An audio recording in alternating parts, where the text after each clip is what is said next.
The critical patriot देखने वाले सब दोस्तों को खुशामदीद, स्वागत।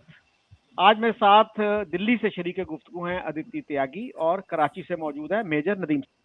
अदिति, आप 9 दिन गुजार के आई हैं कश्मीर में, तो मैं चाह रहा था कि आपसे गुफ्तगू की जाए कि वहाँ पे क्या हालात हैं, किन लोगों से आपकी मुलाकात हुई, जर्नलिस्टों से, किसी इंटेलेक्चुअल से, आम लोगों से, तो क्या वहाँ फीलिंग है और लॉ एंड ऑर्डर की सिचुएशन कैसी है। अभी तो कोई प्रोटेस्ट की खबरें नहीं आती वहाँ से।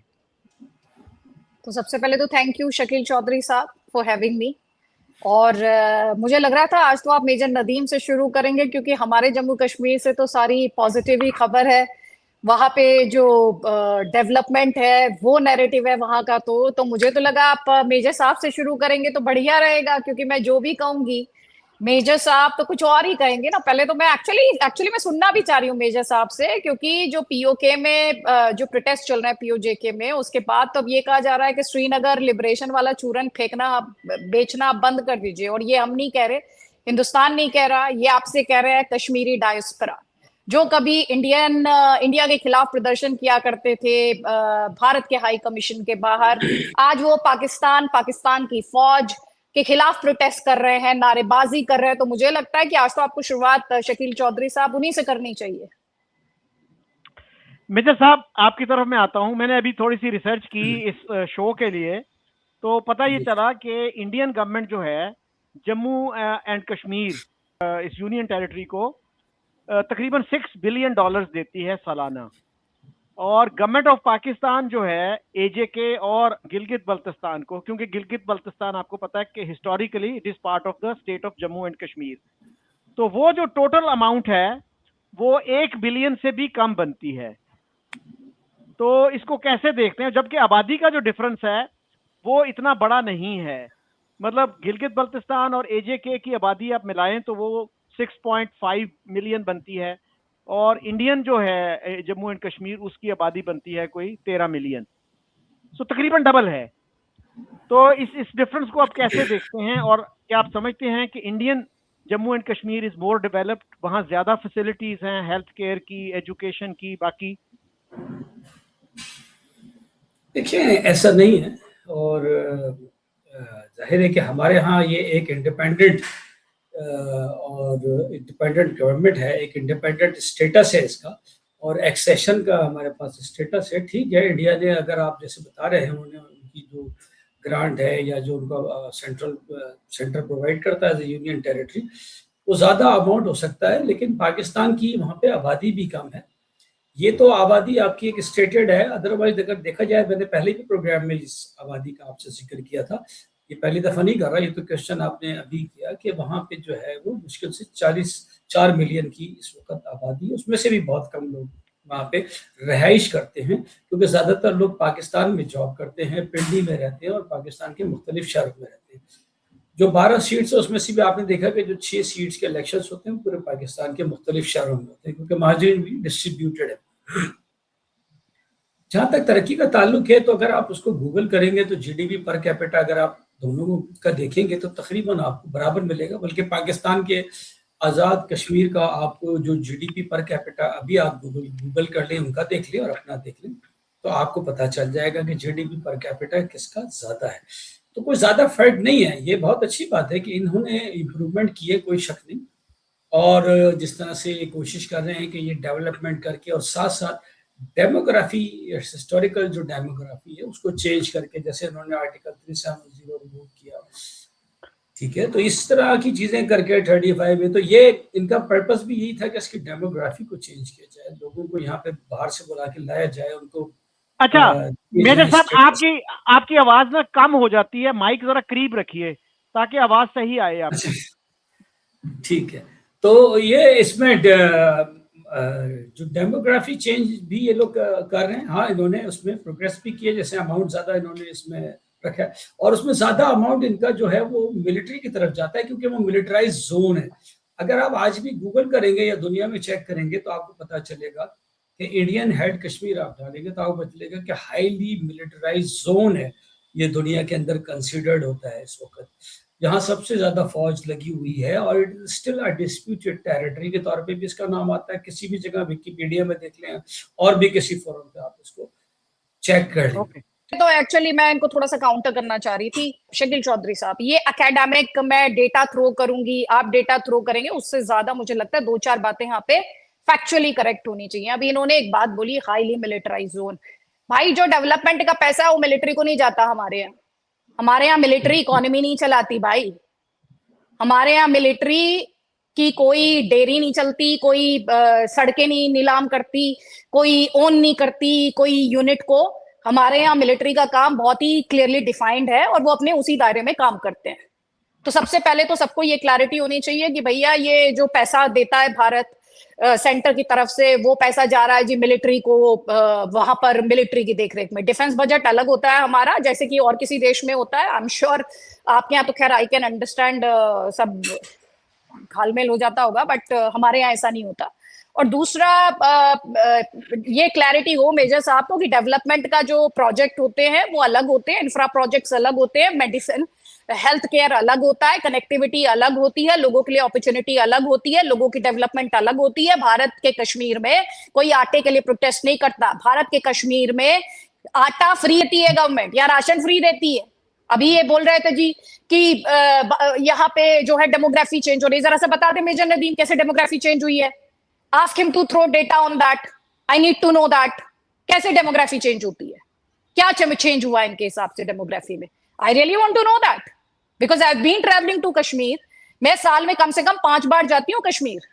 और अभी आप कह रहे थे ना मैं किन लोगों से मिलती हूँ, मैं वहां की यूथ से मिलती हूँ, मैं वहां के आम लोगों से मिलती हूँ, मैं महिलाओं से मिलती हूँ, मैं वहां के बच्चों से मिलती हूँ जो मुझे ये कहते हैं कि अब उन्हें स्कूल जाने को मिलता है।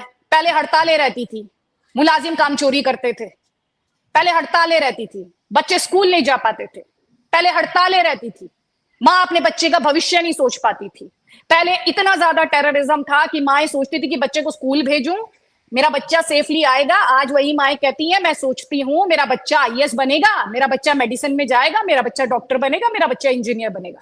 ये मैं नहीं कह रही हूं, मैं अभी कुछ रिपोर्ट्स डालूंगी अपनी जम्मू कश्मीर से, ये उनके हवाले से कह रही हूं मैं आपसे, जहां प्रिंसिपल ये बताती है कि अब हमारे यहाँ जो बच्चे पहले अगर 10% बच्चे स्पोर्ट्स करते थे या 70% बच्चे स्पोर्ट्स करते हैं। कश्मीरी लड़कियों से मैं मिली हूं जो कि नेशनल लेवल पर यूटी को प्रेजेंट करती हैं, जम्मू कश्मीर को रिप्रेजेंट करती हैं। तो ये किस तरह की बातें, कौन सा घिसा पिटा नैरेटिव है? डेमोग्राफी चेंज हो रही है, क्या डेमोग्राफी चेंज हुई है? मेजर साहब मैं आपसे पूछना चाहती हूँ, please tell me, please give me data how demography has changed, I need to know that. मेरा ख्याल है कि इसकी जो असम्पशन है ना, असम्पशन ये है कि as if India is preparing to hold a plebiscite in the next 2-3 years, इसलिए वो जल्दी जल्दी जो है डेमोग्राफिक्स चेंज कर रहे हैं। तो मेजर साहब डेमोग्राफिक्स अगर चेंज होते वहां के, सबसे पहले तो वो 4-5 लाख जो पंडित हैं जो 91 में वहां से गए थे अपनी जान बचा के, वो वापस आ चुके होते। वो तो वापस नहीं आए। नहीं, मैं वही जानना चाह रही हूँ कि उनमें से कितनों की वापसी, यही मैं जानना चाह रही हूँ कि रावलपिंडी ने उतने उनमें से कितनों की वापसी करा दी है। डोगरास को तो भूल जाइए आप। पहले मैं जानना चाहती हूँ जो 5 लाख पंडित भागे, जिन्हें भागना पड़ा, जिन्हें रातों रात घर छोड़ के जाना पड़ा, उनमें से कितने वापस आए हैं कश्मीर में? I want to know this from major Nadeem now. आप अगर देखें 35A और 370 आर्टिकल, वो आर्टिकल आपको यही बताता है कि वहां पर जो है एक इंडिपेंडेंट स्टेट है, एक स्पेशल स्टेटस है। Other people can not buy acquire land, ठीक है, can not have the residency, ठीक है। आज इन्होंने उसको रिवोक क्यों कर दिया? रिवोक इसीलिए किया कि इट इज एन अटेम्प्ट। देखिए जो उस आर्टिकल में चीजें लिखी है ना, उसको इसीलिए रिवोक किया ना कि उन चीजों के ऊपर ये आप कॉम्प्रोमाइज करना चाहते हैं, मैनिपुलेशन करना चाहते हैं। तो this is an effort, right, this is an intent. जैसे आपने कहा कि मेजर नदीम आपको पता है वहां पे लड़की अगर अपने समाज से बाहर शादी करती थी तो उसका राइट खत्म हो जाता था। ये आप जानते हैं कि नहीं जानते हैं? आप पहले आर्ग्यूमेंट तो पता करें कि आर्टिकल 370 के अगेंस्ट में जो प्रेसिडेंशियल ऑर्डर 35A था उसके अगेंस्ट में आर्ग्यूमेंट क्या था। और आपको ये भी पता होना चाहिए, जब आप आर्टिकल 370 मुझसे कहते हैं या 35A की बात करते हैं, तो आपको पता होना चाहिए जवाहरलाल नेहरू के टाइम पर आया था। सुनिए प्लीज।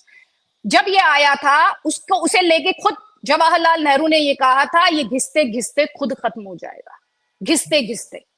आज कश्मीरी यूथ से मुझे लगता है कि 35A और 370 का दर्द अब आपको बचा है। कश्मीरी खुश है, वो कहता है उस दिन मुझे गुस्सा था, आज मुझे गुस्सा नहीं है, आज मुझे इतने मौके मिले आज उसके पास। अब आप ध्यान से सुनिएगा, थोड़ी देर पहले जो मुझसे शकील चौधरी साहब कह रहे थे, शकील चौधरी साहब सॉरी, मैं जल्दी जल्दी ये सब चीजें करने की कोशिश करूंगी क्योंकि अगर मुझे अगला कॉल आएगा तो मुझे अगले इंटरव्यू पर जाना है, तो इसलिए I am just trying to throw some data that you are asking me. अब ये आप पूछ लीजिएगा मेजर नदीम से कि ये फौज को कैसे जा सकता है, ये मुझे थोड़ा सा बता देंगे। अभी मार्च की ही खबर है, मैं पीछे का मैं कोई 10 साल पुराना डेटा लेके नहीं आई हूँ, ये मार्च की ही खबर है। पहले वो डेमोग्राफी वाला जो पॉइंट है मेजर नदीम, आप ये सिर्फ एक फेक नैरेटिव है जो पाकिस्तान चलाता है कि डेमोग्राफी चेंज की जा रही है। डेमोग्राफी एक्चुअली इंडिया की चेंज हो रही है। बॉर्डर नहीं सुन लीजिए, बॉर्डर स्टेट्स में, अरे सर आपके हिसाब से आप सुने ना, आपके भैया पाकिस्तान, हाँ नहीं कोई सुन लीजिए मेरी बात, आप सुन लीजिए, 1% एट अ टाइम प्लीज। जी, इनको बोले कि पाकिस्तान के हिसाब से इंडियन पार्लियामेंट नहीं चलेगी ना, इंडियन पार्लियामेंट इंडिया के इंटरेस्ट के हिसाब से चलेगी। और यहाँ पे एक और चीज क्लियर होनी चाहिए दर्शकों को कि महाराजा ऑफ जम्मू कश्मीर का नाम था हरि सिंह, उन्होंने इंस्ट्रूमेंट ऑफ एक्सेशन जो था वो भारत के पक्ष में साइन किया था। पाकिस्तान के कब्जे वाला कश्मीर और चाइना के कब्जे वाला कश्मीर जबरन पाकिस्तान ने चाइना को दिया, और इसके अलावा जो पाकिस्तान ने कब्जाया। तो पहली बात तो ये क्लैरिटी हो कि लीगली इंडिया का जम्मू कश्मीर है, क्योंकि महाराजा ने जो विलय था, अरे सर अरे आप सुन लीजिए ना, एक सेकेंड सर, नहीं आप हो नहीं पाया ना सर आधा, और ना ही होगा, मैं आपसे साफ कह रही हूं, ना ही होगा, आधा हो जाता नहीं, ना ही होगा। आप तो पास्ट की बात कह रहे हैं, मैं तो फ्यूचर की बात कह रही हूं। और आप सुन लीजिए, आप सुनिए, what do you mean by कब्जा कर लिया? क्या कब्जा कर लिया आपने आपके कायदे आजम को गाली देते हैं बलोच, आपने कल आपको क्या साथ क्या किया? आपके कायदे आजम ने क्यों धोखा दिया बलूचिस्तान को? आज आपको पीट रहे हैं ना बलूच, आज आपको क्यों पीट रहे हैं बलूच, ये बताइए ना मुझे, क्यों पीट रहे हैं बलूच? पीओजे के आपको कह रहा है आज, पीओजे के, अरे हमें कोई नहीं पिटता, हमें कोई नहीं पिटता, आप पिट रहे हैं, आप पिट रहे हैं। अरे आप सुनिए ना, आपके यहाँ लगी हुई है फौज, वाह, अभी मुझे हंसी आ रही है शकील चौधरी साहब, आप सुनिए मेरी बात, आप सुनिए ना, आप 2019 में पढ़े हैं, 2026 में आ जाइए, 7 साल हो गए, 7 साल हो गए सर। भारत अपने हिसाब से चलेगा, मेजर नदीम या रावलपिंडी से मैसेज लेके नहीं चलेगा। आप तो 2026 में बताइए आटे और बिजली को क्यों तरस रहा है कश्मीरी आज ये कह रहा है कि हमारे नाम का खाते थे, हम ही पे अत्याचार किया जा रहा है। आप ये बताइए, ये जो 4000 एक्स्ट्रा फोर्स गई है, किसके लिए गई है? जो 7 विंग्स ऑफ रेंजर्स गए हैं, ये किसके लिए गए हैं? आप बताइए ना।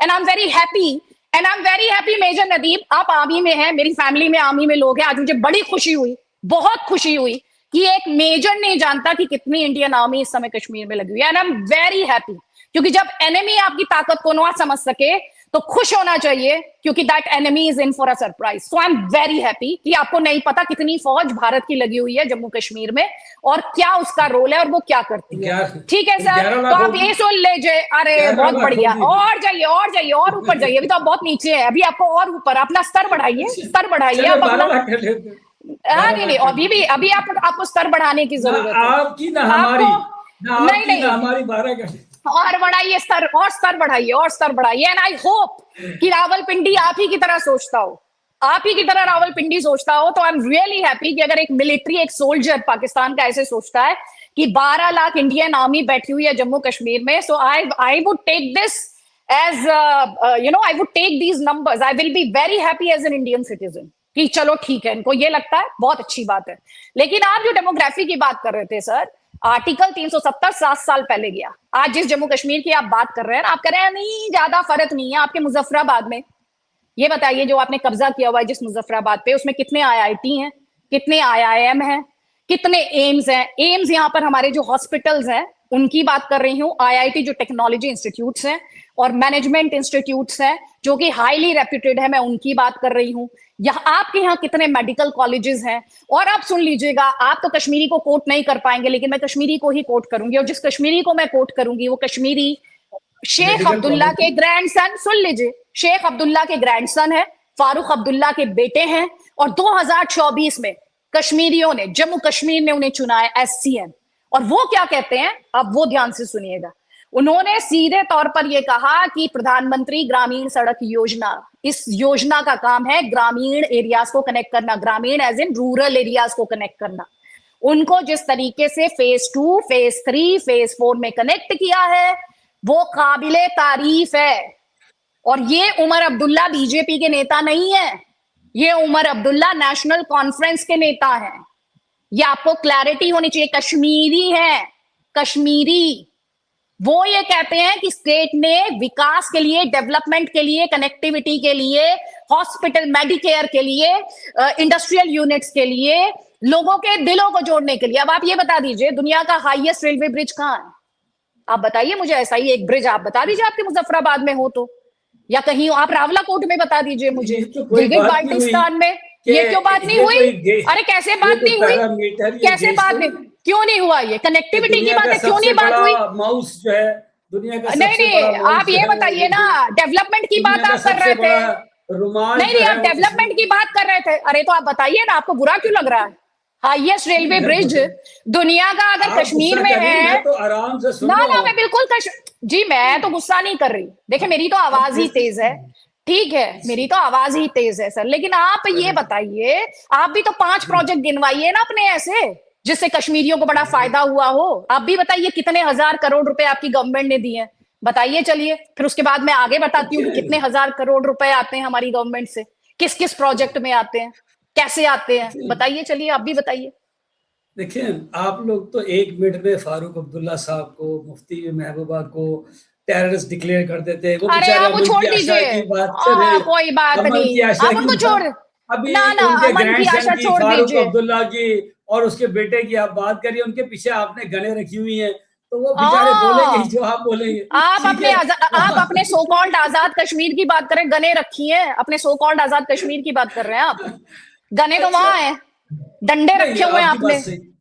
मैं आपकी बात मानता हूँ। देखिए बिल्कुल, जहां भी डेवलपमेंट होगी, लोगों को उनके राइट्स मिलेंगे। अगर ऐसी रोडें आप बना रहे हैं जो आपके रूरल एरियाज को कनेक्ट कर रही हैं, आप टनल्स बना रहे हैं, बिल्कुल मैंने देखी, और इस तरह की चीजें कर रहे हैं, तो ये इसमें अच्छी बात है, ये होना चाहिए, और यही चीजें आपको एज देंगी फ्यूचर के अंदर। लेकिन ये जो नेगेटिव एक्टिविटीज आप लोग करते हैं कि 9 लाख या 11 लाख फौज आपने लगा दी, लोगों को सप्रेस कर दिया, अच्छा उसके साथ आर्टिकल 37, अच्छा कह भी रहे हैं कि हमने कोई डेमोग्राफी चेंज नहीं किया, तो भाई फिर चलने दो। जब नेहरू साहब ने कहा है कि ये घिसा पेटा खुद ही खत्म हो जाएगा, भाई चलने दो। जब आपको उससे कुछ लेना देना नहीं है, उससे कोई मसला नहीं है, देखिए उसमें तो यही चीजें थी ना, और क्या चीजें थी? आप उन चीज को फिर थोड़ी वो किया, ठीक है। मेजर साहब थोड़ा सा होमवर्क कीजिए आर्टिकल 370 मेजर साहब 1-2 चीजें मैं आपको गोशगुजार करूं।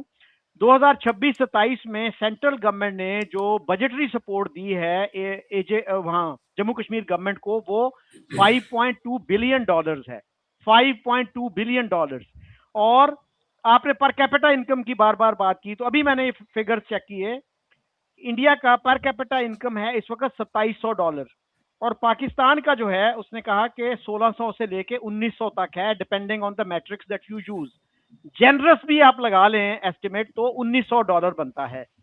बांग्लादेश की जो है इसका पर कैपिटा इससे ज्यादा है, इंडिया का इससे ज्यादा है। आज से 30-40 साल पहले सिचुएशन मुख्तलिफ थी। उस वक्त जो है 80 रुपए पाकिस्तानी, उसको आप करते थे ना एक्सचेंज, तो 100 रुपए मिलते थे इंडिया के। आज इंडिया के 100 रुपए पाकिस्तान के 300 के बराबर हैं। तो सर मानना चाहिए ना कि हमारी इकोनॉमी ने अच्छा परफॉर्म नहीं किया, हमने इकोनॉमी को तवज्जो नहीं दी, और हम सफर कर रहे हैं as a result of that. आज देखिए इंडिया एजुकेशन में कहाँ है, साइंस और टेक्नोलॉजी में कहाँ है, हम कहाँ हैं? क्यों हम अपनी तनकीद नहीं करना चाहते? Why are we allergic to self criticism and self reflection? देखिए पहले तो मैंने एक बात जो की थी वो की थी Azad Jammu Kashmir versus Indian held Kashmir, ठीक है, इंडियन ऑक्युपाइड कश्मीर। आप वहां इंडिया ने कोई ऑक्यूपाई नहीं किया हुआ, वहां जीडीपी पर कैपिटा देखिए, पहले तो वहां की आप उसको ले गए बड़े उसके अंदर। मैंने बात की थी एजेके की और इंडियन हेल्ड कश्मीर की जीडीपी पर कैपिटा की, ठीक है, कितनी है वहां की, कितनी है यहाँ की, कितनी है बताइए, if you have the figures. देखिए मेरे हिसाब से एजेके की लिटरेसी रेट भी और जो पर कैपिटा इनकम है, जीडीपी पर कैपिटा, वो इंडियन के हेल्ड कश्मीर से ज्यादा है। लिटरेसी रेट भी दोनों निकाल लें और पर कैपिटा इनकम भी। ये बात करनी थी मेडिकल कॉलेजेस की, तो वहाँ 5 मेडिकल कॉलेजेस हैं इस वक्त। आप यूनिवर्सिटीज की बात कर रही हैं तो इस वक्त वहाँ पे 10 गवर्नमेंट की यूनिवर्सिटीज चल रही हैं, क्योंकि 10 वहाँ पे डिस्ट्रिक्ट्स हैं और 3 डिविजन्स बनी हुई हैं, उनमें 10 डिस्ट्रिक्ट्स हैं। ठीक है। और उसके अलावा जो प्राइवेट यूनिवर्सिटीज हैं तो वो तो कितनी यूनिवर्सिटी बेशुमार है? हैं, और जो 10 तो मैंने आपको कितनी बता दिया, पब्लिक यानी गवर्नमेंट की यूनिवर्सिटीज जो हैं 10 यूनिवर्सिटीज हैं। हर डिस्ट्रिक्ट 10 डिस्ट्रिक्ट हैं टोटल, मैं एजेके की बात कर रहा हूँ, और उसमें 10 की 10 में यूनिवर्सिटीज हैं, 5 मेडिकल कॉलेजेस हैं, ठीक है वहां पर। और उसके अलावा जो दूसरी यूनिवर्सिटीज हैं पाकिस्तान की, उनके कैंपसेस उसके अलावा हैं। ये कम से कम कोई मेरे ख्याल में 7-8 यूनिवर्सिटीज हैं जो जिनके कैंपसेस हैं। उसके अलावा जो ऑनलाइन है, यानी जैसे ये अल्लामा इकबाल ओपन यूनिवर्सिटी, शकील भाई इसको जानते हैं, ये अलहदा है इस तरह की। और जो मेन यूनिवर्सिटीज हैं उनके कैंपसेस वहाँ पे अलहदा हैं जो पाकिस्तान की। ये मैंने आपको एक्सक्लूसिवली जो वहाँ की 10 मैंने गिना दी जो पब्लिक सेक्टर की थी, और आपको मैंने भी बता आपको जो दें डेटा दिया वो एक्सक्लूसिवली उनके लिए है। मैंने भी जो डेटा दिया। अच्छा मेजर साहब अभी मैंने जो है ना ये चेक किया, AI ओवरव्यू ये कह रहा है the per capita income in Indian administered Jammu and Kashmir is approximately $2,000 while in Pakistani administered Azad Jammu and Kashmir it is approximately 1,500। $500 का फर्क है। आप बार बार ये कह रहे हैं कि जी AJK में जो है पर कैपिटा इनकम ज्यादा है जी। और ये तो एक एवरेज निकाला है उसने। मैं बताता हूँ, जो जीडीपी पर कैपिटा है ना इस वक्त एजेके का, वो $8,135, और जो जीडीपी पर कैपिटा है इंडियन हेड कश्मीर का, वो $6,106।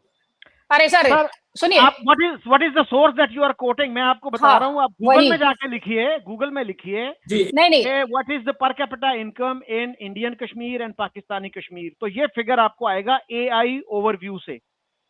जी सर मुझे ये कहना है, कुछ चीजें ऑब्वियस होती है, उसके लिए ना मुझे किसी AI ओवरव्यू की जरूरत है, ना मुझे रावलपिंडी की स्क्रिप्ट की जरूरत है।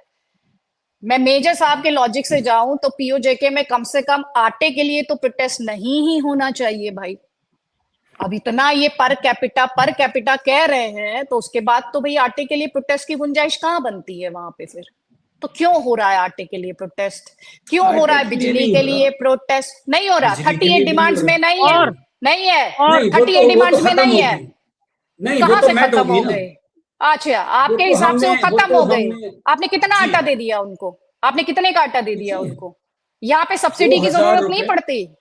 हमारे यहाँ आटे के लिए प्रोटेस्ट नहीं होता, फ्री मिल जाता है। जी फ्री, वही बता रहा हूँ कि हमारे यहाँ इन्होंने जो पूरे पाकिस्तान में है इस वक्त, वो 4,500 रुपए मन है आटा, तो वहां पर इन्होंने 2,000 रुपए पर मन यानी पर 40 kg का उनको कर दिया। यही उनकी डिमांड थी, जो उन्होंने डिमांड दी वो सारी पूरी की उन्होंने। तो क्यों बैठे हैं? प्राइसेस कहाँ पूरी? 3 डिमांड तो रह गई थी उनकी। हाँ 3 डिमांड रह गई, आपकी बात बिल्कुल अदिति ठीक है, 3 डिमांड्स रह गई। 3 डिमांड जो थी ये सिविल राइट्स की नहीं थी, ये पॉलिटिकल डिमांड्स थी, और ये डिमांड्स गवर्नमेंट ने सुप्रीम कोर्ट को रेफर किया। सुप्रीम कोर्ट ने कहा कि AJK असेंबली से इसको 2/3 मेजोरिटी के साथ पास होना चाहिए। 27 सीट्स के साथ अगर ये वहां बिल पेश करे, अगर वो एक्सेप्ट कर लेते हैं तो ये तीनों डिमांड्स पूरी हो सकती हैं। तो इसमें से जो मेन है वो ये सीटों के ऊपर थी, 12 सीट्स के ऊपर। गवर्नमेंट ने उस पर भी लचक दिखाई कि 12 की जगह 6 कर लेते, ठीक है, लेकिन वो उस पर लचक दिखाने पे तैयार नहीं है, और मामला जो है अभी तक जो है वो स्टैंड स्टिल पे चल रहा है। उसमें भी अभी 10 डिस्ट्रिक्ट है हमारी, उसमें से सिर्फ एक डिस्ट्रिक्ट में इस वक्त प्रोसेशन है जिसको पूंछ कहते हैं। वहां पे भी एक तहसील है जिसका नाम रावलाकोट है, जहां पे ये धरना चल रहा है। अब इस तरह की बातें करते हैं कि देखिए दूध नहीं है बच्चों के लिए। अब आप अच्छी तरह जानती हैं कि ये सारे रूरल एरियाज टाइप हैं, यहाँ लाइव स्टॉक सबसे ज्यादा होता है, हर घर में लाइव स्टॉक होता है, सिवाय जो आप बड़े शहर हैं मुजफ्फराबाद वगैरह के अलावा सारे पहाड़ी एरिया। अब लेकिन मेजर साहब, अगर कोई लाइवलीहुड के लिए उसका इस्तेमाल कर रहा है, अगर लाइवलीहुड के लिए उस लाइव स्टॉक का इस्तेमाल कर रहा है तो अपना पेट भरने लग जाएगा उससे, तो उसका क्या होगा जो उसको बेचना है? सर आपने ब्लॉकेट्स नहीं लगाए हैं सर, आपने एक्स्ट्रा फोर्स क्यों भेजा है? आपने एक्स्ट्रा फोर्स क्यों भेजा है? क्यों भेजा आपने? आप कह रहे हैं कि कुछ प्रोटेस्ट नहीं है, सिर्फ एक रावलाकोट में है, तो आपने इतना एक्स्ट्रा फोर्स क्यों भेजा? आप तो अब इंडियन मिलिट्री की बात कर रहे थे, तो आपको क्यों भेजना पड़ा? आप ये बताइए। अच्छा मेजर साहब, इसमें ये बताइए कि उनका एक मुतालबा ये भी है ना कि एयरपोर्ट नहीं है AJK में, तो एयरपोर्ट क्यों नहीं है? क्या इंडियन जो कश्मीर है, जम्मू कश्मीर, वहां पे भी एयरपोर्ट नहीं है? और फिर उनका एक मुतालबा ये है कि हॉस्पिटल में जो लेटेस्ट इक्विपमेंट है वो दस्तयाब नहीं है, उसको भी दस्तयाब किया जाए। उनको अपने मरीजों को इस्लामाबाद या पिंडी में लाना पड़ता है, वहां पे इलाज मुमकिन नहीं होता, और वहां पे टेलीफोन की भी जो मुनासिब सहूलतें नहीं है, और इंटरनेट भी जो है वहां पे बहुत ही प्रिमिटिव किस्म का है। ये जो मसाइल हैं, और फिर देखिए इस सबसे ऊपर बढ़ के आपने उनकी जबानबंदी कर दी कि आप बोल नहीं सकते, आपका मौकफ नेशनल टीवी पे आ नहीं सकता, आपके खिलाफ जो चाहे बात करे वो जायज है, वो आएगी, प्रेस रिलीज गवर्नमेंट का होगा, वो इशू वो टीवी चैनल उसी तरह से पढ़ देंगे। लेकिन वहां पे जो कॉरेस्पॉन्डेंट हैं टीवी चैनल्स के, अखबारात के, उनका व्यू जो नहीं आ रहा, वो जो लीडर्स हैं उनका व्यू नहीं आ रहा, वो अगर कुछ सफाई देना चाहें, आप उन पे जो चाहे इल्जाम लगा दें, वो अपनी सफाई भी नहीं दे सकते। How fair is that? Does Islam allow that? Does democracy allow that? एक सेकंड शकील चौधरी साहब, इंडिया के जम्मू कश्मीर में इंटरनेशनल एयरपोर्ट है। सबसे पहले तो मैं क्लियर कर दूं, Kashmir has an international airport, और इसके अलावा जम्मू में भी एयरपोर्ट है। तो दोनों हमारे यहाँ एयरपोर्ट कनेक्टिविटी को लेके कोई प्रॉब्लम नहीं है। भारत की जो प्रीमियम ट्रेन है वंदे भारत, वो श्रीनगर तक जाती है। अभी जिसका मजाक उड़ा रहे थे मेजर नदीम, वो ट्रैवल करती है श्रीनगर तक। उनको पता होना चाहिए कितना डिफिकल्ट टर्रेन होता है। नहीं, कितना डिफिकल्ट टर्रेन होता है। चिनाब के ऊपर वो ब्रिज बनाना, वो एक आर्किटेक्चरल मार्वल है, और उसके लिए आपको बहुत ही स्ट्रॉन्ग विल्ड होना पड़ता है। लेकिन इंडियन गवर्नमेंट ने इस सोच को तरजीह दी है कि कश्मीर की कनेक्टिविटी को इंप्रूव करना है, उसके फार्मर का जो प्रोड्यूस है वो ऑल वेदर पहुंचे उसकी मार्केट्स तक, उसकी स्पीड पे, उसके प्रोडक्ट को हार्म ना हो। तो इसलिए एक तो ये कि शकील चौधरी साहब ने एयरपोर्ट का जिक्र किया था, तो जम्मू और कश्मीर दोनों जगह एयरपोर्ट्स है। कनेक्टिविटी के मामले में जो इंफ्रा प्रोजेक्ट्स है 54 इंफ्रा प्रोजेक्ट्स हैं। इसके अलावा 1600 किलोमीटर रोड, जिसका जिक्र मैंने उमर अब्दुल्ला साहब के संदर्भ में भी किया, जो सेंटर से पैसा गया, 1600 किलोमीटर्स की रोड बनेगी जो रूरल एरियाज को कनेक्ट कर रही है। और इस समय भी अगर आप जम्मू कश्मीर आएंगे, आपको जम्मू से कश्मीर ट्रैवल करने में मुश्किल से 4 घंटे लगते हैं, और कश्मीर के डिफरेंट डिस्ट्रिक्ट्स में ट्रैवल करने में तो हार्डली आपको 1 घंटे के अंदर आप एक डिस्ट्रिक्ट से दूसरे डिस्ट्रिक्ट में पहुंच जाते हैं। और इसके अलावा कनेक्टिविटी है, तो कनेक्टिविटी से जो उनका प्रोड्यूस है वो जल्दी पहुंचता है मार्केट्स में। कनेक्टिविटी है तो लोगों के वहां पे कम्युनिकेशन ब्लैकआउट नहीं हो रहा है जैसा आपके यहाँ हो रहा है। आपने अभी पर कैपिटा बता रहे थे, ये बता रहे थे, वो बता रहे थे, लेकिन सर अभी जो शकील चौधरी साहब ने कहा, फिर कम्युनिकेशन ब्लैकआउट करने की जरूरत क्यों पड़ी आपको? आप तो ये चिल्लाते थे इंटरनेशनल फोरम पर जाकर, भारत ने इंटरनेट सस्पेंड कर दिया, भारत ने जेल बना दिया। अब वहां पे इन्फोर्स डिसअपीयरेंसेस क्यों हो रहे हैं? लोगों को क्यों उठाया जा रहा है? अबडक्ट क्यों किए जा रहे हैं लोग? सब कुछ तो चंगा है आपके हिसाब से पीओजेके में, तो क्यों कर रहे हैं आप ये सब फिर? और ये मैं नहीं कह रही हूं, बाय द वे, ये मैं नहीं कह रही, ये कश्मीरीज कह रहे हैं, लंदन में बैठकर, डीसी में बैठकर, कनाडा में बैठकर, फॉरेन लैंड पे बैठकर, वही कश्मीरी जिनका इस्तेमाल आप करते थे भारत के खिलाफ। ये हम नहीं कह रहे, इंडिया नहीं कह रहा है, अदिति त्यागी नहीं कह रही है। अच्छा मेजर साहब, आपने एक मिनट, मेजर साहब आपने ये फरमाया कि बहुत सारे कश्मीरी जो हैं एजेके से जो ताल्लुक रखते हैं वो पाकिस्तान में काम करते हैं। How many of them are cooks and waiters?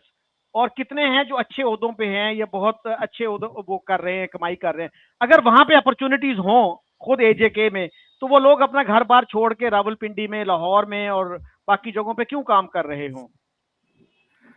देखिए, ये एक पाकिस्तान में क्या इंडिया में भी ट्रेंड है। पहाड़ी इलाकों के अंदर लोग ज्यादातर जो है वो प्लेन्स की तरफ जाते हैं और प्लेन्स पे जाके जॉब्स करते हैं। खासतौर पे जो कैपिटल होते हैं प्रोविंशियस, उस तरफ जाते हैं।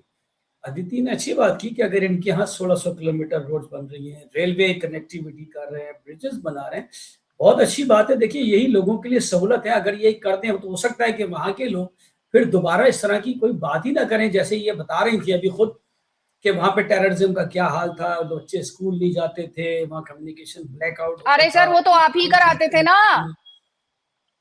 अरे वो तो आपके जिलानी साहब थे, रोज कैलेंडर आता था हड़ताल का, जिनको आपने अपना हाईएस्ट सिविलियन ऑर्डर दिया है सर, उन्हीं की तो करामाते थी ये। हाँ हाँ बिल्कुल दीजिए आप। हाँ हाँ प्लीज, मैं कौन होती, प्लीज प्लीज गो अहेड। देखिए, बात ये भी एक तरीका होता है कि जवाब देने का, कि उसमें आप घुमा के इधर से ले आए या इधर से ले जाए, ना मैं तो सीधा ही आई। अच्छा, आपको अली गिलानी मेजर साहब, मेजर साहब एक क्वेश्चन मेरा भी ले लीजिए, एक क्वेश्चन मेरा भी ले लीजिए जल्दी से। इतने सारे।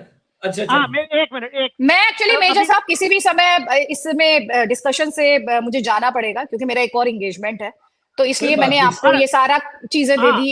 जवाब देने के लिए। देखिए मैं आपकी अली रिस्पेक्ट गिलानी करता साहब हूँ, ने आप सर बहन की तरह। एक मिनट में बात कर लूं। अली गिलानी साहब ने, जिनका अभी जिक्र हुआ, उन्होंने एक जी बड़ा जी मशहूर इंटरव्यू था उनका, मेरा ख्याल है 2009 का था, जिसमें उन्होंने ये कहा था कि मुसलमान जो है ना वो सेकुलर मुआशरे में नहीं रह सकता। वो ऐसे ही है जैसे मछली को दरिया से दूर रहना पड़े, डेजर्ट में रहना पड़े। तो इस चीज से आप एग्री करते हैं कि मुसलमान जो है वो सेकुलर मुआशरे में नहीं रह सकता? कितने पाकिस्तानी हैं जो अमेरिका में रह रहे हैं बड़े खुशी खुशी, इंग्लैंड चले गए, फ्रांस चले गए, और ऑस्ट्रेलिया जा रहे हैं, जाना चाहते हैं। देखिए, पहली बात तो ये कि मुझे नहीं पता कि उन्होंने बयान किस कंटेक्स्ट में दिया। आउट ऑफ कंटेक्स्ट बात पे मैं क्या जवाब दे सकता हूँ? हाँ, मेरी राय आप पूछ रहे हैं तो मैं अपनी राय बता देता हूँ। मेरी राय में तो देखिए, इंसान को एडॉप्टेबिलिटी होती है उसके अंदर, वो कहीं भी हो। और इस्लाम तो ये कहता है कि जैसे इंडिया में मुसलमान रह रहे हैं तो वहाँ की गवर्नमेंट के जो भी बाय लॉज हैं या कानून है वो उनको फॉलो करने चाहिए, अनलेस कोई ऐसा लॉ जो क्लैश करता हो उनके मुस्लिम जो है वो लॉ से और मेजर लॉ के साथ, तब तो कोई एक बात बनती है। क्योंकि पूरी दुनिया में जो आर्टिकल 20 है यूनाइटेड नेशन का, वो फ्रीडम ऑफ जो है आपको रिलीजियस राइट्स देता है। एनीवे, तो मैंने सॉरी इसका सॉरी देखो, मुझे सॉरी नहीं फॉर पता कि आउट इंटरप्शन। ऑफ हाँ नहीं, सॉरी फॉर इंटरप्शन। ये जो है ना कॉन्टेक्स्ट उनका था टू नेशन थ्योरी का। हमारे यहाँ भी बहुत से लोग कहते हैं, जिनमें सरदार मसूद भी शामिल हैं, फॉर्मर प्रेसिडेंट ऑफ एजे के, कि हम टू नेशन थ्योरी की बेसिस पे कश्मीर के मसले का रेजोल्यूशन चाहते हैं। तो टू नेशन थ्योरी तो यही थी ना कि हिंदू और मुसलमान इकट्ठे नहीं रह सकते, they are so incompatible, they are so different. तो उस वजह से फिर टू नेशन थ्योरी का और फिर पार्टीशन की बात की गई। इस कंटेक्स्ट में बात थी ये। देखिए, टू नेशन थ्योरी जो थी ना, बेसिकली वो ये थी कि जब मुसलमान और अंग्रेजों का तो हुकूमत था तो वहाँ पे एक न्यूट्रल एम्पायर था। ठीक है, न्यूट्रल एम्पायर में खेलना और इंडिया के जो रेफरीज के अंडर में खेलना, ये जो न्यूट्रल एम्पायर का कंसेप्ट भी आया था पाकिस्तान के इमरान खान साहब ने दिया था। क्योंकि इंडिया में जब पाकिस्तानी टीम जाती थी तो उनका एम्पायर की हर वक्त उंगली ऐसे ऊपर उठी होती थी। तो न्यूट्रल एम्पायर था। उसके बाद जो मसला बन रहा था मुसलमानों के लिए, जब वहाँ पे इलेक्शंस हुए, उसमें उन्होंने जो ट्रेंड देखा कि जनाब वहाँ लगाना इंतखाबात की बातचीत छिड़ी, तो उससे उनको आइडिया हुआ कि ये बेसिकली एक तरह से denial of ruling of majority था, कि हम उस मेजॉरिटी के अंडर में नहीं आ सकते जिसका हमें पहले से इदराक हो रहा था। आज आप देख लें वहाँ क्या हो रहा है। तो वो इदराक ये था कि जनाब नहीं मेजर साहब, क्या हो रहा है? आपसे ज्यादा मुसलमान रहता है भारत में, फॉर योर इंफॉर्मेशन। हाँ जी, आपसे ज्यादा मुसलमान रहता है। सारी बातें अच्छी। नहीं कोई बात नहीं सर, लेकिन आप ये भी उंगली उठाने वाली बात कह रहे थे। क्योंकि मैं क्रिकेट कॉरेस्पॉन्डेंट रही हूँ। Are you accusing India of cheating? बात कंप्लीट तो कर लूं ना। नहीं, अरे सर कुछ भी मत बोलिए ना सर, प्लीज कुछ भी मत बोलिए। Are you accusing India of cheating? Is that what you mean? नहीं। आप इंडियन क्रिकेट टीम चीटिंग करती थी, ये कहना चाह रहे हैं? नहीं, अभी आपने कहा अंपायर की उंगली खड़ी रहती थी। अल्फाज ना पकड़े, मुझे आगे चलने दें। मैं कुछ भी मत बोलिए ना सर आप। भैया स्पोर्ट्स फिक्सिंग, मैच फिक्सिंग, ये सब तो आपके यहाँ पे पूरा दुनिया ने देखा था। तो सर आप इंडिया को किस लिहाज से, इंडियन क्रिकेट टीम की इंडिया वहां पर अंपायर की उंगली खड़ी रहती थी, आपने क्यों कहा? शकील भाई, नहीं, मैं आपसे तो पूछूंगी। अभी मुझे सवाल का जवाब देने नहीं देते आप। हाँ दीजिए। बिल्कुल जल्दी जवाब दीजिएगा, थोड़ा सा क्विक, क्योंकि टाइम इज शॉर्ट। और ये भी बताइएगा कि जो कॉलोनियल पावर थी बाहर से आई, उसको आप कह रहे हैं न्यूट्रल पावर, और यहाँ पे जो लोकल लोग थे वो अगर डेमोक्रेसी के थ्रू, मैंने उसको कहा न्यूट्रल एम्पायर, सुन लेना, कि यहाँ के जो लोग थे अगर वो डेमोक्रेसी के जरिए से हुकूमत करें तो वो गलत है। मुसलमान अगर एब्सोल्यूट किंग के तौर पे गवर्नमेंट करें वो जायज था, ठीक है ना, उस पर कभी किसी ने नहीं कहा कि वो गलत था, मुसलमानों ने बादशाहों की तरह हुकूमत की। लेकिन डेमोक्रेसी में अगर हिंदुओं का कसूर ये था कि वो मेजॉरिटी में थे, so it was their fault. नहीं, देखिए वो नजर आ रहा था उनकी वहां पे मुख्तलिफ जो इलेक्शंस चल रहे थे, उससे नजर आ रहा था कि कल को फ्यूचर के अंदर हिंदू गवर्नमेंट बनेगी, मेजॉरिटी होगी। बिल्कुल सही आपने कहा, और हमें उससे बहुत सारे खदशात थे, ये हमारी अपनी जाती उसमें थी जो मुसलमानों ने उस वक्त समझा, और वो अब हो भी रहा है। जैसे मैंने बीच में बात की तो फिर आदित्य ने मुझे क्या हो रहा है, तो वो हो ही रहा है कि अब हर मस्जिद के नीचे मंदिर तलाश हो रहा है। कहाँ पे तलाश है? आज तक मुसलमान कहाँ पे तलाश रहे? बताइए मुझे, बताइए ना मुझे कहाँ पे तलाश रहे? नहीं, आप ये कह रहे हैं हर मस्जिद के नीचे मंदिर तलाश रहे हैं। आप मुझे बताइए कितने, पहली बात तो सुनिए सर, पहले तो मेजर साहब एक चीज को लेके बहुत क्लैरिटी होनी चाहिए इंडिया में ना। आगे तो चलने दिया करे, बात अरे पूरी सर करने आप देते कुछ भी नहीं नहीं आप। बोलेंगे ना सर, आप ये बोलेंगे कि हर मंदिर के नीचे मस्जिद तलाश रहे हैं तो मैं चुपचाप बैठी रहूं इस पर, मैं नहीं, आपको उस पर आगे काउंटर ना बहस दूं? आप नहीं आपका इकट्ठा सोर्स जवाब क्या दोगे। है? नहीं नहीं आप सोर्स बताइए सर मेरा, क्योंकि किसी भी वक्त मेरा ये कनेक्शन खत्म होगा तो मुझे दूसरे इंटरव्यू में जाना, जैसे ही मुझे मैसेज आएगा मैं आपसे ही जानना चाहती हूँ, मैं इसीलिए पॉइंट बाय आपसे पॉइंट पहले तो रिबटल। मैं चला जाऊं, आप सुनिए आपसे जय, पहले तो मैं चला सुनिए ना, जाऊंगा। आप ये बताइए, आप सोर्स को कोट आप ये कीजिए कि हर कहिए, मंदिर, आप सोर्स को कोट कीजिए किस कहां पे ये छपा है कि हर मंदिर के नीचे मस्जिद तलाशी जा रही है, प्लीज टेल मी। दूसरी बात ये कि देखिए आज तक मुसलमानों का कोई प्राइम मिनिस्टर नहीं बना, ठीक है, सिखों का उन्होंने फिर भी बना दिया सर मोदी यहाँ पे साहब। हम रिलीजन से प्राइम होटल का मिनिस्टर नहीं चुनते हैं सर, यहाँ पे रिलीजन से प्राइम मिनिस्टर नहीं चुनते हैं, आपको ये पता होना चाहिए। अगर आपका लॉजिक ये है कि मुसलमानों का प्राइम मिनिस्टर नहीं बना तो सिखों का प्राइम मिनिस्टर बन गया, अकॉर्डिंग टू अभी यू, मैं आई एक एम बात यूजिंग योर कहता हूँ, वर्ड्स। नहीं नहीं नहीं नहीं, तो आप कुछ भी तो नहीं बोल सकते हैं सर। यहाँ पे डॉक्टर मनमोहन सिंह 10 साल शासन करके गए, तो ये डेमोक्रेसी है सर, यहाँ जनता हाँ, चुनती है, या फौज नहीं लाके सब बैठा देती कि आप बनेंगे हमें जी, सब पता है, या फौज नहीं करती हमें सर, सब पता है। डायरेक्ट चुन के आता है। यहाँ पे प्राइम मिनिस्टर चुना इसीलिए जाता है तो जनता द्वारा, ऐसा नहीं होता कि इसीलिए तो पीटीआई हम के नाम पे मोहर लगे हाँ, और प्राइम मिनिस्टर कोई शाहबाज शरीफ बन जाए और इमरान खान जेल में बैठे हो, ऐसा नहीं होता सर। इसीलिए तो प्लीज इसीलिए तो प्लीज मेजर पाकिस्तान साहब है। कुछ भी मत बोलिएगा सर, हाँ, प्लीज कुछ भी मत बोलिएगा मेरे साथ में, ये और कहीं बोलिएगा सर, मेरे साथ में मत बोलिएगा सर प्लीज। इसके लिए कहते हैं कि कुछ ना कहो, कुछ भी ना कहो। अच्छा, नहीं नहीं मैं नहीं ये कुछ बता नहीं रहा है, था, सही बात कहो, आप सही बात कहिए, कोई दिक्कत नहीं है, सही बात तो कहिए, हाँ, लेकिन तो आप सही अगर बात आप यही है मुसलमान कि प्रधानमंत्री नहीं बना, लेकिन इसीलिए सिखों का नंबर तो बहुत ही कम है सर, तो आप खुद ही अपने ही, आप उसी इसीलिए लॉजिक में देखें आप हार रहे हैं। हाँ, बिल्कुल ये लॉजिकल बात की मैंने, इसीलिए पाकिस्तान बना कि भाई देखिए जब हमें ये मसला हो गया तो हमें आइडिया हुआ तो फिर हमने ही पाकिस्तान बनाया। तो ऐसा जिसमें जीती जाएंगे अहमदी नहीं, को, मैं जिसमें चाहता अहमदी हूँ जीरो, जिसमें शिया जीरो, जिसमें बस पंजाबी कोई मुसलमान है सर, है मेजर साहब? जीरो नहीं, कोई अच्छा जीरो नहीं। मेजर साहब इंटरेस्टिंगली हमारी टेक्स्ट बुक्स में आज तक बीजेपी के खिलाफ कोई नफरत नहीं है, जितनी नफरत है वो कांग्रेस के खिलाफ है। और आज हमारे लोग कहते हैं जी वो इंडिया गांधी का इंडिया नहीं है, ये नेहरू का इंडिया नहीं है। तो सर नेहरू और गांधी के इंडिया को हमने कभी क्रेडिट दिया था क्या? आज भी हमारी टेक्स्ट बुक भरी पड़ी हैं उनके खिलाफ नफरत से। क्या वो अच्छे लोग थे? नहीं नहीं, और आज आप मेरे से लिख लें, आप आज अभी ये जो मोदी जी को बोलते हैं ना, जब एक जमाना आएगा आज से 15 साल बाद लोग कहेंगे मोदी जी ही बेहतर थे, आप ये भी लिख लीजिए आज डॉक्टर शकील चौधरी, मैं सीरियसली बता रही हूँ, लिख कर रख लीजिए, क्योंकि इतिहास बदलता रहता है, लोगों का पर्सपेक्टिव भी बदल जाता है। देखिए और हमारे एक मिनिस्टर ने, एक्चुअली हमारे एक मिनिस्टर ने, एडवाइजर हैं वो प्राइम मिनिस्टर के, राणा सनाउल्लाह, उन्होंने पिछले दिनों ये बात की एक टीवी शो पे कि हमारे पास बड़ी अच्छी अपॉर्चुनिटी थी, मोदी जी आए थे लाहौर, हमें पीस कर लेना चाहिए था, उनके खिलाफ नारे लग गए कि जी मोदी का जो यार है गद्दार है नवाज शरीफ के खिलाफ। तो उन्होंने कहा हमने मौका जाय किया। उसके बाद भी सर इंडिया और पाकिस्तान का पीस हो रहा था 2021 में। जनरल बाजवा ने जो नेगोशिएट किया था कि कश्मीर को फ्रीज कर दें और स्पोर्ट्स रिलेशंस और ट्रेड रिलेशंस रिस्टोर कर दें, उस पे इमरान खान ही चिकन आउट। हालांकि बाजवा साहब ये कहते हैं कि हमने इमरान खान से पूछ के ये इनिशिएटिव लिया था। तो why do our leaders chicken out when it comes to making piece?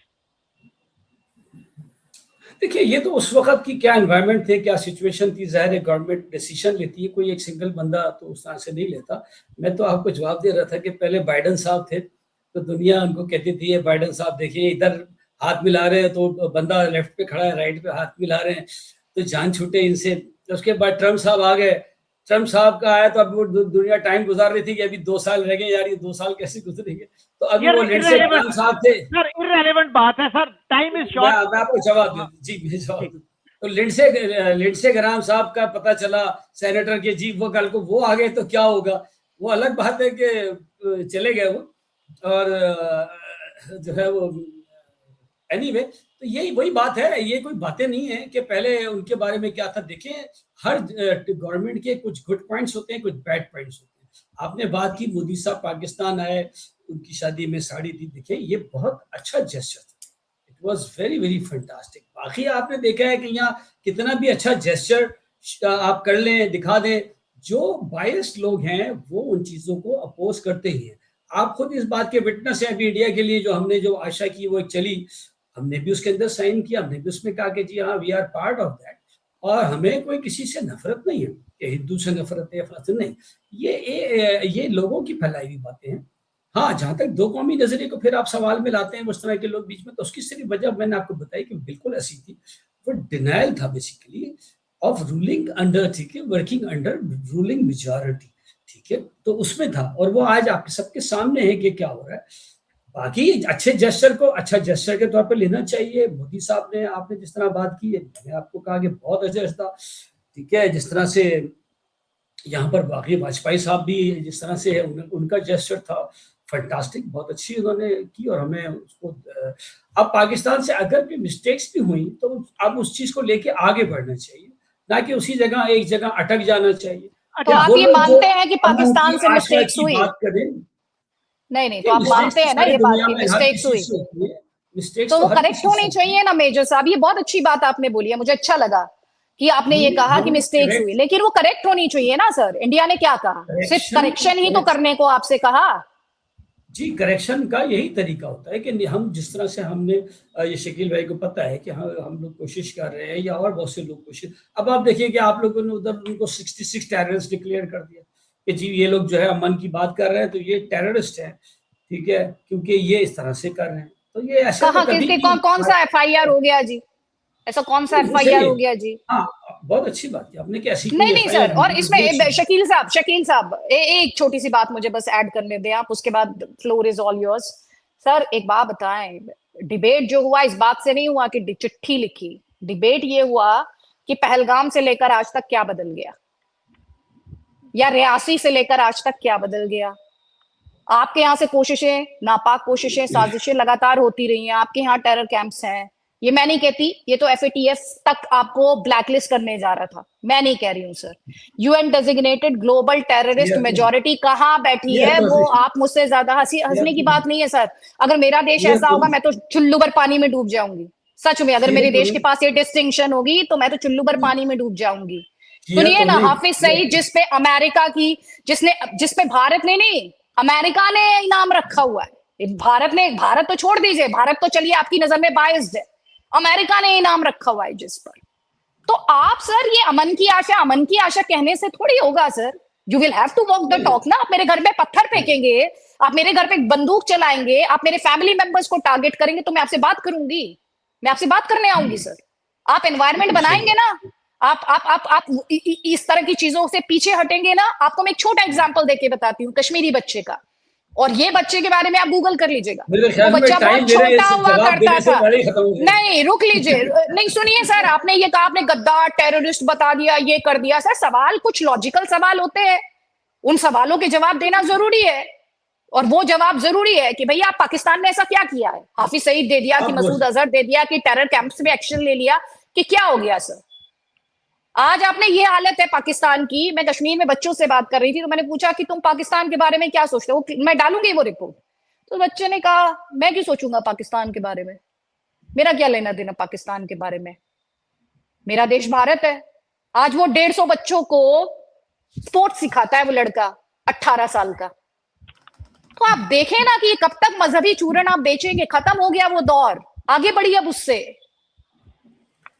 अच्छा मेजर साहब, देखिए इंडिया ने 96 में पाकिस्तान को MFN या मोस्ट फेवर्ड नेशन का स्टेटस दिया। पाकिस्तान ने कितने मौके गंवाए, वो उसको रेसिप्रोकेट नहीं किया। और देखिए जब प्राइम मिनिस्टर मोदी खुद चल के लाहौर आ गए तो बिलावल साहब ने नारा लगाया, मोदी का जो यार है गद्दार है, गद्दार है। Was that a responsible act? तो इस तरह की जो गलतियां आप कहते हैं, अगर गलतियां हुई, क्या गलतियां हुई, हमें मानना चाहिए ना, एक्नॉलेज करना चाहिए, ताकि हम कोर्स करेक्शन कर सकें। आपके ख्याल में क्या गलतियां की पाकिस्तान ने? 2-3 गलतियां बता सकते हैं? अच्छा, मैं जवाब दूंगा या अदिति जवाब देंगी? नहीं, आप सवाल आप मुझसे करते हैं, जवाब वो देती है। नहीं, आप पहले पूछ लें उसी के जवाब। मैं काउंटर करती हूँ सर। नहीं, आप कीजिए प्लीज। तो मैं आगे चलूं सर? शॉर्ट एंड स्वीट जवाब दीजिएगा प्लीज। मेरे तो वैसे ही शॉर्ट टाइम है, मेरा तो टाइम ही शॉर्ट आपने रखा जी। अच्छा, शॉर्ट क्रिस्प भी ये है शकील भाई, देखिए दोनों मुल्कों से बात, जैसे उन्होंने बात की कि USA की बात कर रही हैं, FATF की बात कर रही है। यही USA था जिसने मोदी साहब को वीजा नहीं दिया था उनके गुजरात के ऊपर, उनकी जो टेररिस्ट एक्टिविटीज थी। यही एक्सक्यूज मी सर, नहीं, एक सेकंड सर, एक सेकंड, नहीं, ये this is strongly objectionable. Terrorist activities क्या बोल रहे हैं सर आप? गुजरात नहीं, आप क्या बोल रहे हैं सर? सर आप क्या बोल रहे हैं? अमेरिका ने किया। अच्छा, फिर जस्टिन नहीं, ट्रूडो ने कहा, टेररिस्ट जस्टिन एक्टिविटी, ट्रूडो ने व्हाट डू यू मीन कहा bye terrorist target killing. Activity? भाई उन्होंने कहा व्हाट डू यू कि mean by terrorist activity? Donald Trump तो कहते हैं कि he is his friend, he is a very capable leader, अच्छा, ही इज मुझे दिस नहीं एंड ही इज पता। दैट। आप मतलब आप क्या बातें कर रहे हैं सर? आप ये कह रहे हैं हाफिज सईद जो कि एक टेररिस्ट है और जिस पर $10 मिलियन का इनाम है, आप उसका कंपैरिजन कर रहे हैं इंडियन प्राइम मिनिस्टर के साथ? सर दिस इज नहीं, स्ट्रांगली मैं इनका ऑब्जेक्शनेबल, आई एम सवाल सॉरी, का जवाब दे दिस इज रहा हूँ स्ट्रांगली ऑब्जेक्शनेबल। कि और दोनों इंडियन प्राइम मुल्कों से मिनिस्टर को, गलतियां हुई हैं। नहीं सर सुन लीजिए मेरी बात, और इंडियन प्राइम मिनिस्टर को भारत की सर्वोच्च आप इनसे अदालत से सवाल क्लीन कैसे चिट मिली है। नहीं सर, आप फिर इररिस्पॉन्सिबल तरीके से बात कर रहे हैं। अच्छा, मैं ऐसे डिबेट में नहीं जस्टिन बैठ सकती हूँ ट्रूडो ना सर, ने जो फैक्चुअली रॉन्ग होगी मैं उसमें नहीं बैठ जस्टिन सकती सर। ट्रूडो ने जस्टिन ट्रूडो ने पूरी दुनिया के सामने बताया कि India is involve in target killing. America के अंदर इनकी इंटेलिजेंस के बंदे पकड़े गए, आपके सामने है, तो गलतियां दोनों साइड है। फिर आ जाए पहलगाम के ऊपर। What do you mean by Justin Trudeau आज खुद पावर में नहीं है, साइड बैठे हुए हैं? वो जस्टिन ट्रूडो कहाँ है ऐसे आज तो की तारीख में? वो सारी है? कयामत तक आप तो नहीं रहेगा। खालिस्तान वाली जो साजिश है वो तो आप ही के यहाँ से होती है सर, उसके पीछे कौन था सब जानते हैं, मैं कौन से उसकी वोट बात बैंक नहीं को कर रहा, केटर कर रहे थे जो सब भी है, जानते हैं वो। मैं तो बात तो कर सर रहा हूँ कि प्लीज, इंटरनेशनल फोरम पर क्या बात हुई। मैं तो ये बात हाँ कर तो रहा मैं हूँ इंटरनेशनल फोरम पर आपके टेरर इंफ्रा को लेकर आप हमेशा से अगर कटघरे में ये रहे हैं, ये एक फैक्ट है। अगर ये अच्छा, इसी तरह से देखिए, ये तो फैक्ट्स है ना, जो इंटरनेशनल फोरम पे वो गलत या सही की बात नहीं कर रहा। हो सकता है आप कह रही हो सही है, हो सकता है मैं कह रहा हूँ सही हो, बिल्कुल सही है। मैं बात कर रहा हूँ इसी तरह पहलगाम की गलती की बात कर रहा हूँ कि देखिए पहलगाम का जो अभी हुआ है सानिया, आपने बगैर उस कोई, अगर आपके पास अच्छी एविडेंसेस थी, आप पाकिस्तान को आपने कहा कि दे दी, पाकिस्तान ने कहा यार आप जो है न्यूट्रल इंक्वायरी। अच्छा चले छोड़े, आपने नहीं कराई, जंग हो गई, अरे एक खत्म बात हो गई। बता, एक सेकंड, आपकी आईएसआई आई थी सर पठानकोट के बाद, आईएसआई आई थी, कौन सा आपने एक्शन लिया था बताइए मुझे। चलिए लेट्स गो बैक, देखिए आप इंडिया हम को पे तो क्वेश्चन कर रहे हैं, पठानकोट में आपकी आईएसआई ने कौन सा एक्शन लिया बताइए मुझे, चलिए। हाँ, मैं देखिए हम पे तो आप एलिगेशन कर रहे हैं ना, तो हम तो डिनाइल करेंगे। एक मिसाल है, तो उसका तरीका ये सर होता है चोर कि को बुला के, नहीं नहीं आप नहीं दुनिया नहीं, को आप एविडेंस देते हैं। मैं एक लॉजिक बात कर रहा हूँ। आप दुनिया को एविडेंस देते हैं और किसी मुल्क को अपने साथ खड़ा करते हैं कि देखो यार ये एविडेंसेस है, ये देखो ये इस पे लिखा है, तो ये आपको ये बंदे, कहां ये से लगा सब कि है। इंडिया के साथ कोई खड़ा, आपको ये कहां से गलत फहमी हो रही है कि इंडिया के साथ कोई कोई खड़ा नहीं था? एक मुल्क, हाँ मैं आगे, अगर क्या? मुझे आप आधा मिनट देंगे, आधा मिनट से ज्यादा नहीं हाँ देंगे। हाँ बोलिए बोलिए बोलिए। जी मेजर साहब। ये तो technology also conspires. Shakeel Chaudhry साहब, मैं एक्चुअली जी। ये दो बातें जो बातें हुई ना अभी मेजर नदीम हाँ के हाँ। साथ, उसमें मुझे दो बातें कहनी है। दरअसल ये वाजपेयी साहब की कविता है जिसमें वाजपेयी साहब ने कहा था कि, उसमें उनकी लाइनें हैं कि चिंगारी का खेल बुरा होता है, औरों के घर में आग लगाने का सपना अपने घर में खरा होता है। तो जो बातें, जो एलिगेशन, जो आपकी पाकिस्तानी इस्टेब्लिशमेंट कश्मीर को लेकर भारत के बारे में कहती थी, आज पाकिस्तान की इंटरनेशनल बेइज्जती उन्हीं फोरम्स पर उन्हीं कश्मीरियों द्वारा हो रही है, और वो ये कह रहे हैं कि अब हमें श्रीनगर वाला चूरन बेचना बंद। ये मैं एक्चुअली, ये मेरा कोट नहीं है, श्रीनगर लिबरेशन का चूरन बेचना बंद कर दीजिए, ये पीओ के लीडर का कहना है, मैं नहीं कह रही हूँ, ये मेरा कहना नहीं है। पीओके पाकिस्तान नहीं है, ये प्रोटेस्टर्स कह रहे हैं, मेरा कहना नहीं है। आपकी गवर्नमेंट कुछ भी कहे, आपकी मिलिट्री कुछ भी कहे, ये जितनी भी बातें मैं कोट कर रही हूँ इंडिया के हवाले से नहीं कर रही, ये सब मैं पीओके एक्टिविस्ट और आपकी साइड के लोगों को कोट कर रही हूँ। तो जो आग अच्छा, लगाने का सपना था वो खरा नहीं हो, अब खरा हो रहा है अपने ही घर में। चले, thank you very much Aditi. और मेजर साहब का मेरे ख्याल में कनेक्टिविटी का प्रॉब्लम हो गया, अदरवाइज हम जो है अच्छी गुफ्तगू मजीद करते। सो थैंक यू नहीं ये अगेन। पता है इस्लामाबाद में भी कम्युनिकेशन ब्लैकआउट कर दिया है क्या अब?